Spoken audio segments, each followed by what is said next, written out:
Hello, it's Terry back with another episode of Terry's Bleach Opinions. Today, as you see by the pictures, I'll be talking about Ichigyo Kurosaki and Kujo Ginjo. Yeah, I want to talk about the similarities and difference, because if because Kujo, they never dived into his history as the substitute soul reaper, the first one, because near the end of in the final arc, Kubo was unwell as he was drawn it. That's why the manga just ended so abruptly like that. Just in the final chapter, or the second to the final chapter, we see Ichigo slash Jurabotch, and then it skips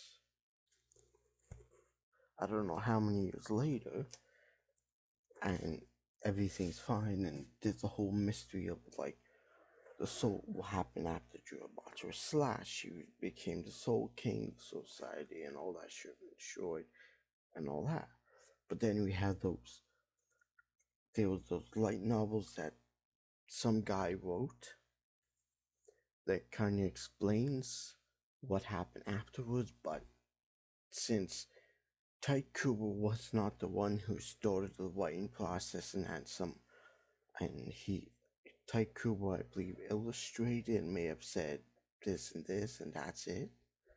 Because I believe he said somewhere that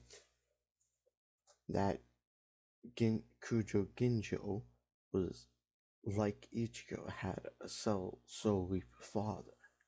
So it adds questions like how did his father get a Gigai that allowed him to have a kid with an ordinary person?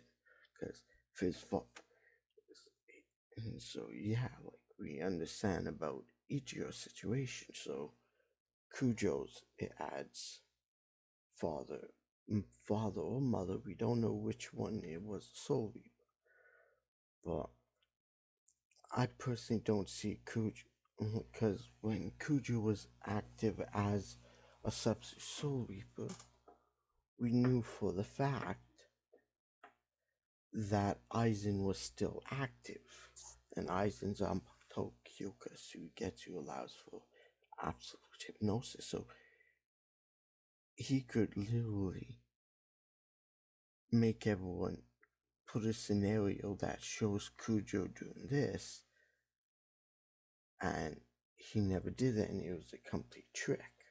Just like how Sosuke faked his death, killed some a random soul reaper, and had his body pretend to be his. He was able to have hypnotize people with his Zanpakuto to pretend to be him, to go do paperwork, do all this stuff, while he was else doing something else. So, most likely Sosuke Aizen had something to do with his trickery. And we see what happens when, now the difference, there are different, we know that one of their parents was a soul reaper. That's what they have in common. Afterwards, it gets more complicated. Kujo, most likely, I'm gonna assume he has a mother. I'm gonna assume Ichigo and Kujo, their individual fathers. Well, we know Ichigo's father, Shin, was a former captain, so most likely Kujo's father was a soul reaper. Exactly who?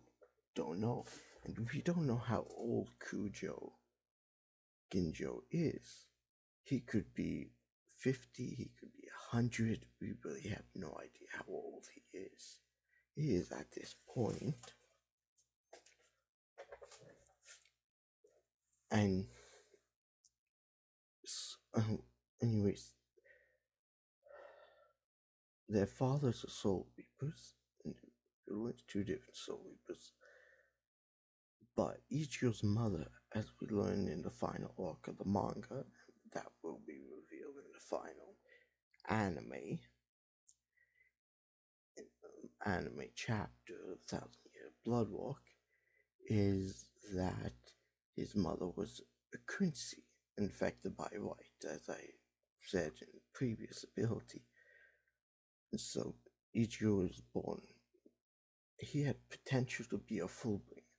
If a Quincy slash Fullbringer, if Ichigo did not meet Rukia, his Soul Reaper powers would remain dormant, and Ichigo would have tapped into his Fullbringer powers first.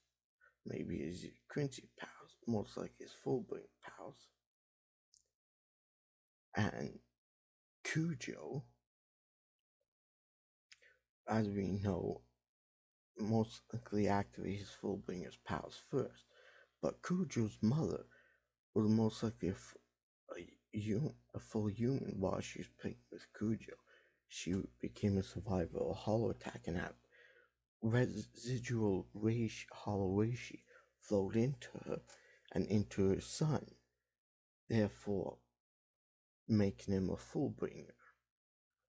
And so he most likely grew up with the ability to spirits. He learned how to.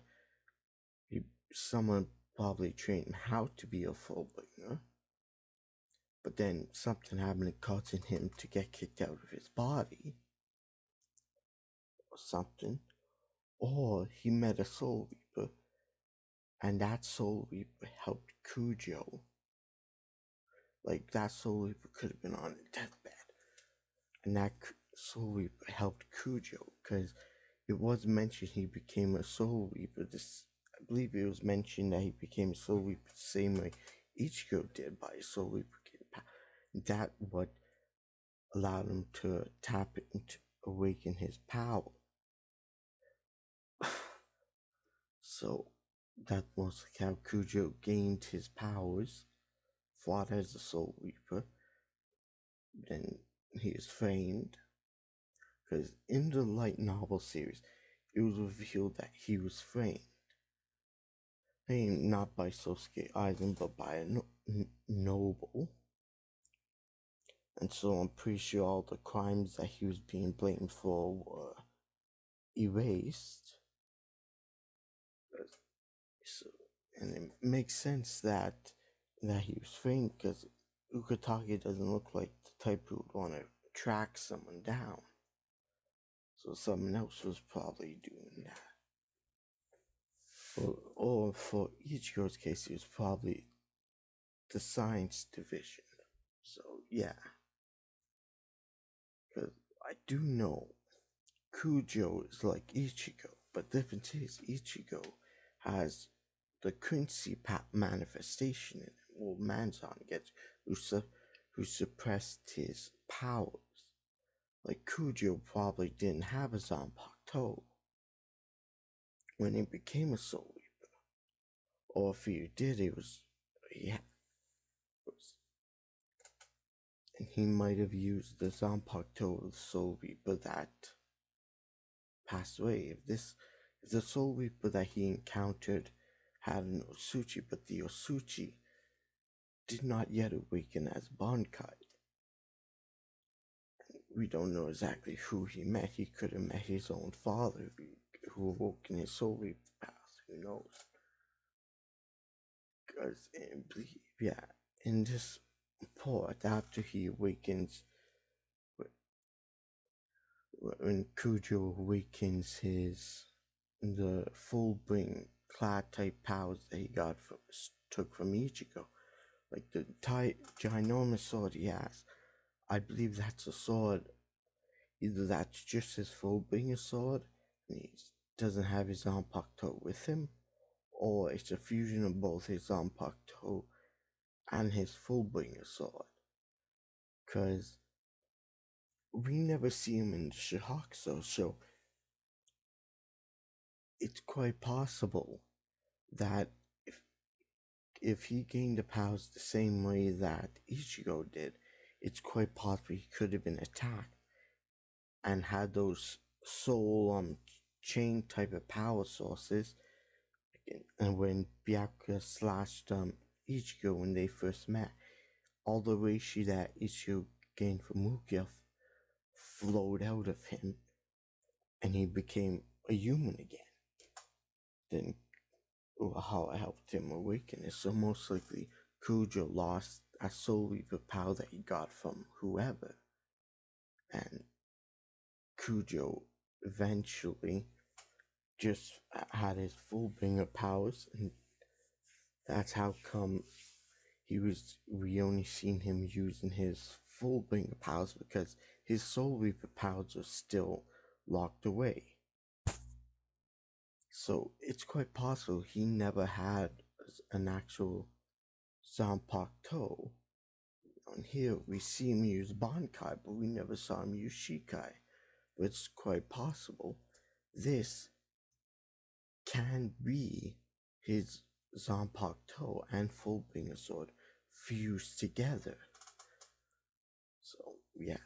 So well, anyways, that's it for today's episode of the Ichigo Ginjo hybrid. Them being hybrids. So thank you for watching. If you want to hear more, please like and subscribe.